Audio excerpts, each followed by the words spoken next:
जैसे एक टीचर होता है फिज़िक्स पढ़ाता है, लोग कहते हैं फिज़िक्स का टीचर है, वो टीचर जो है ना हर साल फिज़िक्स पढ़ाता है, 11th को 12th को हर साल पढ़ाता है। मान लो 10 साल 15 साल, वो 15 साल से पढ़ा रहे हैं फिज़िक्स, टीचर एक्सपीरियंस टीचर है, 15 साल से 11 12 को फिज़िक्स पढ़ा रहे हैं, ठीक है, 20 साल से पढ़ा रहे हैं। ऐसे ही एक टीचर केमिस्ट्री का होता है, वो भी 10 12 15 साल से केमिस्ट्री पढ़ा रहे हैं, फिज़िक्स पढ़ा रहे हैं, ठीक है ना, फिर केमिस्ट्री पढ़ा रहे हैं वो भी 10 15 साल से। ऐसे ही एक बायोलॉजी के भी टीचर है भाई, वो भी 10 15 साल से बायोलॉजी पढ़ा रहे हैं, तो बहुत एक्सपीरियंस, शहर में नाम है उनका एक्सपीरियंस का। लेकिन वो टीचर जो है एक ही सब्जेक्ट पढ़ा रहा है पिछले 15 साल से। अगर कोई टीचर ऐसा हो जो फिज़िक्स भी पढ़ा रहा हो 11 12 को, केमिस्ट्री भी पढ़ा रहा हो और बायोलॉजी भी पढ़ा रहा हो, तो उस टीचर का क्या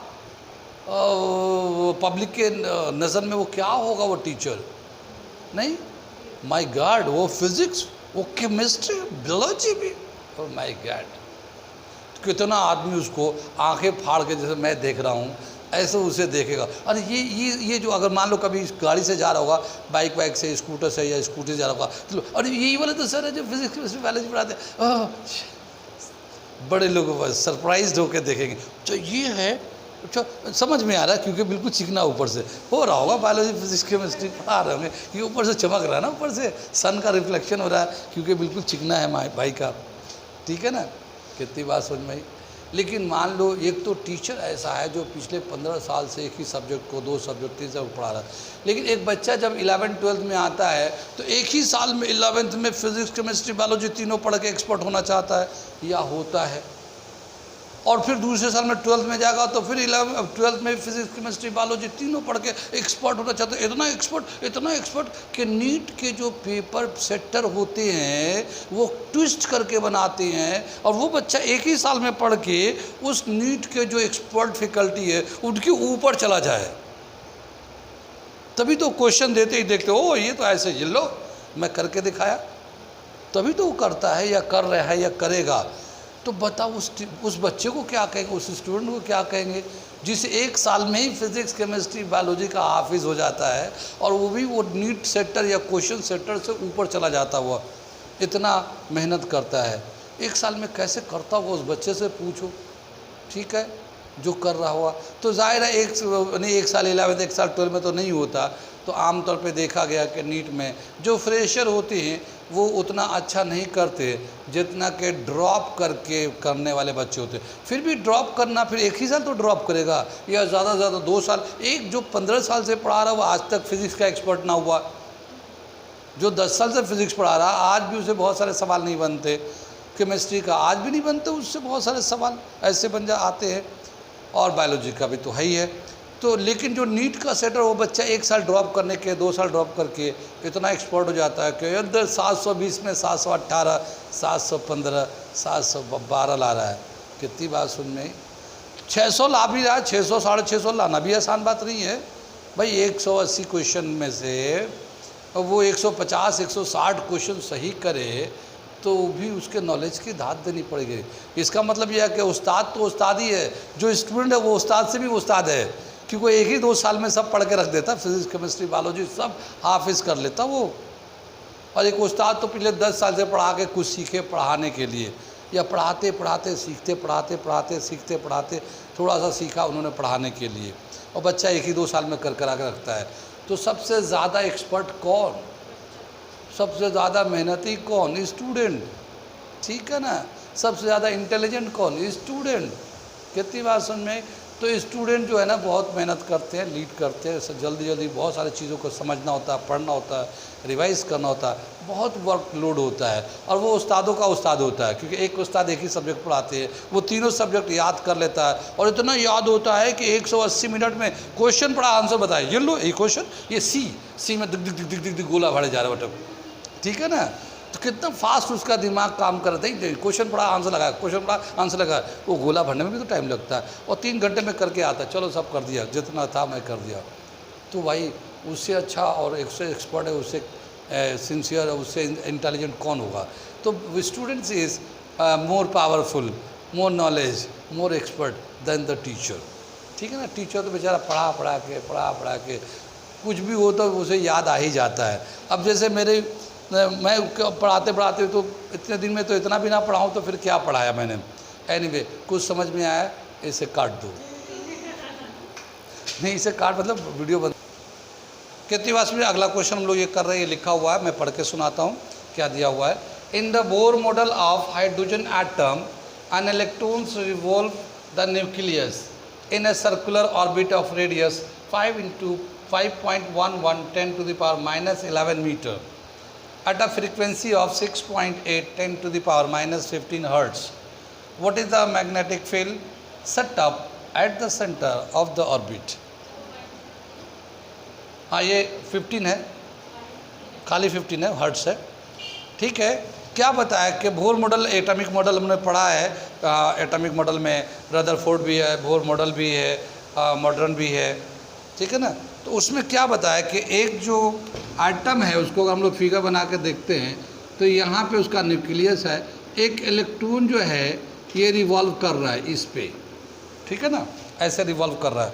तो जाहिर है सर्कल पे रिवॉल्व कर रहा होगा तो मैग्नेटिक फील्ड सबसे ज़्यादा कहाँ हो रहा होगा, सेंटर पे होगा।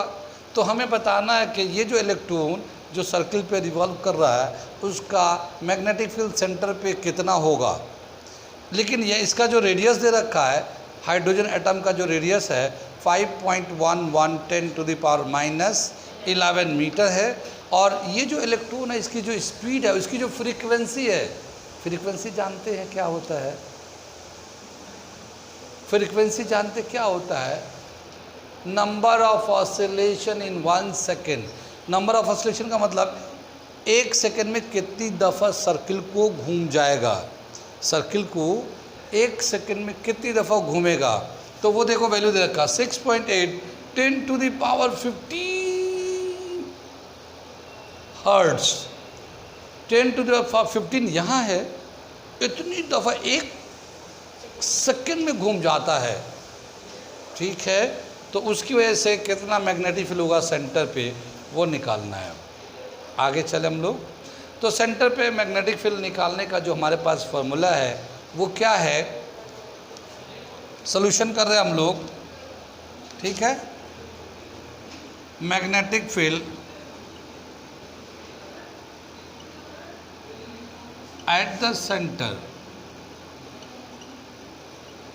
ऑफ द लूप, लूप के सेंटर पे क्या होगा magnetic field, mu naught upon 4 pi 2 pi N I upon R, ठीक है ना।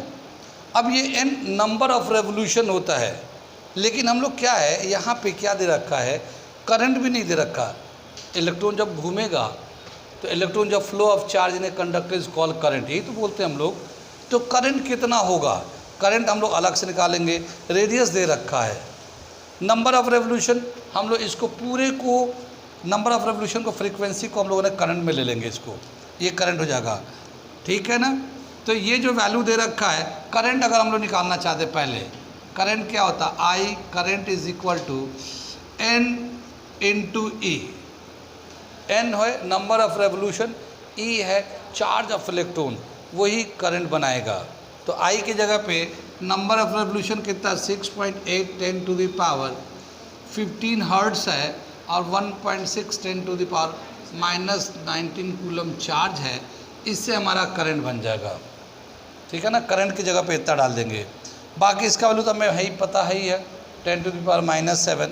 तो यहाँ पे हम लोग डालते हैं ये 10 to the power -7 इंटू 2, पाई का वैल्यू होता है 3.14 और ये हमारा पूरा जो करंट है वो आ जाएगा 6.8 10 to the power 15 into 1.6 10 to the power -19 और इसका जो रेडियस दे रखा है ये वाला 5.11 10 to the power -11 मीटर में दे रखा है। कितनी बात सुन में, इन सब को अगर हम लोग सिंप्लीफाई, इसका जो वैल्यू आता है मैग्नेटिक फील्ड का वो है 13.4 टेस्ला, 13.4 टेस्ला ये आएगा।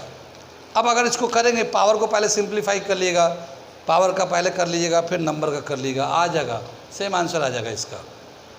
ये थोड़ा सा करिएगा। पावर का क्या है, जैसे कि ये 10 में -11 है ना, ऊपर जाके प्लस हो जाएगा, तो +15 +11 26 हो जाएगा, ठीक है ना। -7 -90 26, तो ये पावर का पूरा काम खत्म हो गया। अब सिर्फ नंबर रह गया। नंबर में क्या है, 2 × 3.14 6.8 1.6 5.5, इनको मल्टीप्लाई कर डिवाइड कर देंगे तो आपका 13.4 टेस्ला आ जाएगा। इतना तो कर ही सकते हैं आप लोग, करके देख लीजिएगा। मेन जो इसमें था वो करंट कैसे निकालेंगे, तो frequency number of oscillation into charge of 1 electron लेकर इसे मल्टीप्लाई करते ये करंट के बराबर हो जाता है। कितनी बात सुन में, नोट कर लीजिए इसको, ठीक है ना।